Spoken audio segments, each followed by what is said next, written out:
ও আমার একটা হৃৎপিণ্ড, সেটাই আল্লাহ নিয়ে গেছে। পরশুদিন বলছে, বাবা আমার একটা বরখা কিনে দাও। আমার স্যান্ডেলটা দেখেন 3 বছর পুরাতন ছেঁড়া, কিন্তু আমি আমার স্যান্ডেলটা পাল্টাই না, সেলাই করে নেই, কিন্তু আমার বাচ্চাদেরকে আমি কষ্ট পেতে দেই না। শুধু একবার বলছে, বাবা লেচে খাবো। আমার মেয়ের মোবাইলে আমার না হলে 500 ছবি আছে। আমি এখনো সাহস পাইনি আমার মেয়ের একটা ছবি বের করে দেখতে।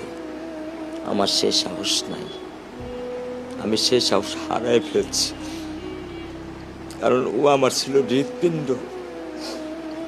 ওর জীবনে এমন কোনো চাওয়া নাই যেটা আমি পূরণ করি নাই। পরশুদিন বলছে, বাবা আমার একটা বরখা কিনে দাও। আমার চাচতো ভাই বললো, ভাই ইসলামপুর থেকে 300-400 টাকায় পাওয়া যায়। আমি সাথে সাথে মিনি মার্কেট থেকে আমি 1000 টাকা দিয়ে আমার মেয়েকে বরখা এনে দিচ্ছি।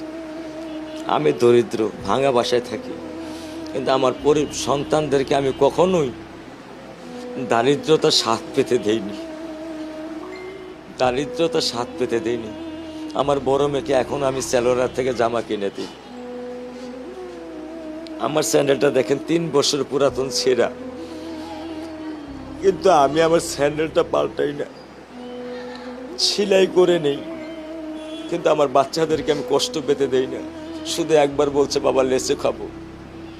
আমি 1 মিনিটও দেরি করিনি, 1 মিনিটও আমি দেরি করিনি। ও আমার একটা হৃৎপিণ্ড, সেটাই আল্লাহ নিয়ে গেছে। আলহামদুলিল্লাহ, শুকরিয়া, আল্লাহ দিছে, আল্লাহ নিয়ে গেছে। আমার কোনো কষ্ট নেই। আমি তো চাইলে পারতাম না। অনেক দম্পতি আছে যাদের সন্তান নেই, আল্লাহ দিছে, আল্লাহ নিয়ে গেছে। আমি আলহামদুলিল্লাহ করি আল্লাহ গেছে। আমার কোনো কষ্ট নেই, আমার কোনো কষ্ট নেই। ঠিক আছে, গরমের মধ্যে তো একটু আমার কোনো কষ্ট নেই।